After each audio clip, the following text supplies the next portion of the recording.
Amigos, ¿cómo están ustedes? Muy buenas noches. Este es Monitor de Negocios y tenemos mucha información para ustedes el día de hoy. Así es que, sin más preámbulos, vamos a ver cómo cerraron los mercados financieros el día de hoy. La incertidumbre en torno a lo que decidirá la Reserva Federal de Estados Unidos sobre su programa de inyección de efectivo a la economía provocó que los mercados tuvieran una jornada de altibajos. En México, el principal indicador bursátil recuperó posiciones y cerró el día con un repunte de 1.49% para quedar en 40.837 puntos. En Nueva York, el Dow Jones cayó 0.14% para quedar en 15.499 unidades. El Standard & Poor's apenas retrocedió el 0.01% y concluyó en 1.685 enteros. Y el Nasdaq, impulsado por los buenos resultados de Facebook, repuntó 0.27% y cerró en 3.626 unidades. En Londres, el índice FTSE ganó 0.76% para cerrar en 6.621 puntos. En el mercado de energía, el petróleo West Texas Intermediate subió 10 centavos de dólar y cerró en $105.13 por barril. El Brent del Mar del Norte ganó 79 centavos y se ubicó en $107.70 por barril. Y la mezcla mexicana logró repuntar 86 centavos de dólar para quedar en $100.87 por barril.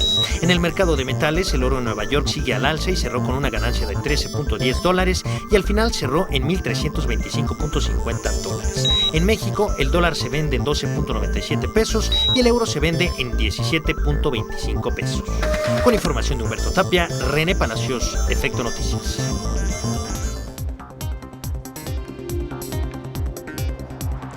Bueno, ya vamos con nuestra sección de lo bueno y lo malo.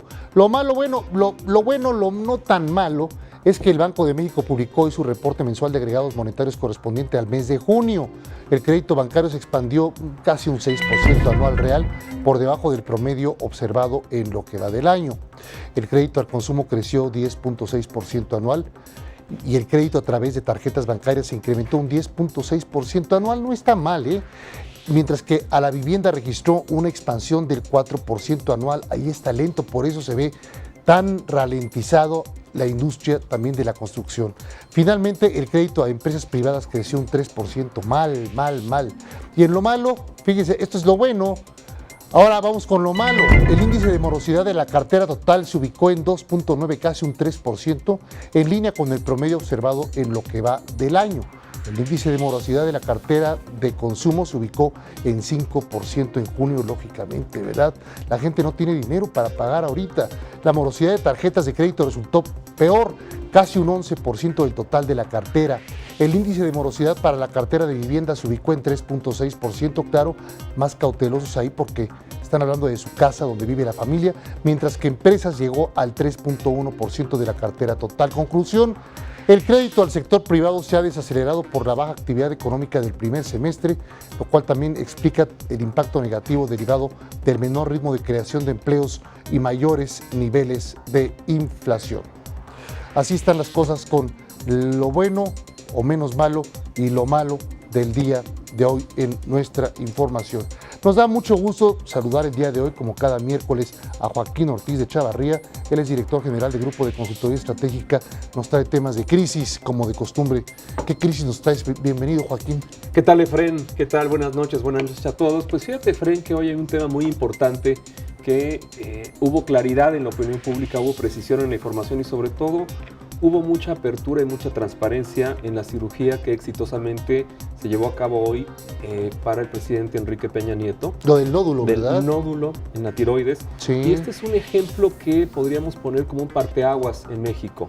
Es decir, un presidente que abiertamente habla de una cirugía, que explica cuál es la situación que tiene, incluso que en una conferencia de prensa con los periodistas bromea un poco del tema, y esto genera una sensación de confianza en torno a lo que está pasando, porque pues en otras épocas, en otras administraciones, el tema de la salud de nuestros gobernantes y fundamentalmente era la un del tabú, presidente, ¿verdad? Era un tabú y sobre todo parecía que no tenían derecho a enfermarse. Eran perfectos, nunca se enfermaban durante 6 años. Y que no tenían derecho a tener ningún tipo de problema. Ni un catarro. Pero, por otro lado, nosotros como gobernados, como electores, pues tampoco sabíamos en qué estado de salud llegan a la presidencia de la República, a una gobernatura o a una presidencia municipal.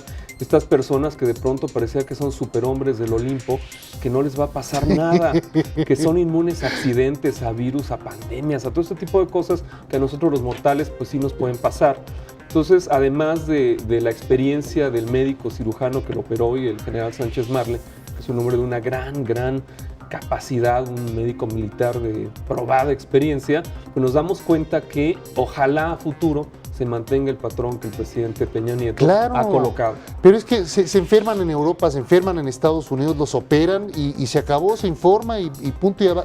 Puede ocurrir que en un día baje un poquito la bolsa, los mercados, algo de rumores, pero adelante después, ya cuando el presidente sale adelante, ¿no? No, se acabó, pasa nada. no pasa nada. Pero tenemos el caso de Michoacán, en donde ojalá se hubiera aplicado la misma receta que en el caso del presidente de la República, porque desde hace muchos meses se nos ha informado de la enfermedad, de la ausencia permanente de las licencias del gobernador Fausto Vallejo, y al día de hoy pues tampoco hay mucha claridad sobre exactamente qué es lo que tiene, cuál es la situación, cuál es su estado de salud en este momento siendo un gobernador con licencia, y estamos viendo los problemas que hay en esa entidad de la República que han desembocado en violencia.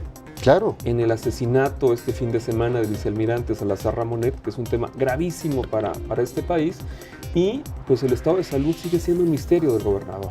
Se rumorea que tiene cáncer, que si no tiene cáncer, que si es una enfermedad terminal, que si nada más es una enfermedad simple. No sabemos la verdad de las cosas. Y en el colmo y en el extremo de las situaciones de salud de los gobernantes está el caso de Hugo Chávez. Es decir, al día de hoy ese ya es otro persiste la duda postal, casi ¿no? metafísica, casi ontológica de qué fue lo que tuvo, qué fue lo que lo mató, cuánto tiempo estuvo enfermo, en qué condiciones pudo llevar a cabo, que nos imaginamos, suponemos, con un enorme dolor físico, la campaña presidencial.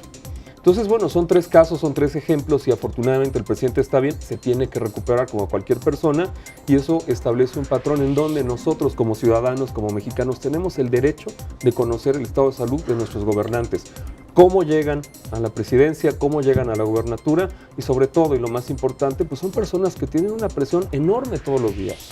Tienen que gobernar un país y tienen que tomar decisiones que afectan a millones de personas. Y por día a todos los presidentes del mundo les salen canas, porque son muchísimas presiones las que tienen que soportar. No es tan fácil ser presidente de un país en cualquier parte del mundo. Son personas, hacen ejercicio, tienen problemas, tienen familia, son seres humanos como nosotros. Es decir, desmitificar a la imagen presidencial, humanizarla más, acercarla a sus electores, a sus gobernados, creo que todos ganamos.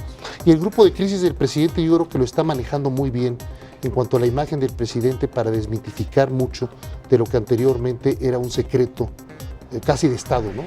Cuando hay información, cuando hay claridad, cuando hay transparencia, cuando no se ocultan las cosas, todos nos quedamos más tranquilos, y yo creo que el propio presidente Peña Nieto está muy contento, está tranquilo de la manera en cómo su equipo, cómo su gabinete, que en este caso no fue de crisis, su equipo de comunicación social, manejó con mucha asertividad un tema que de no manejarse bien hubiera desembocado en una crisis de percepción pública, como es el caso de Michoacán. ¿Qué le pasa al presidente? ¿Por qué lo van a operar? ¿Cómo salió de la operación? Imagínate nada más que no hubieran dicho nada. Y el vacío de poder, la incertidumbre que se crea, somos 110 millones de mexicanos.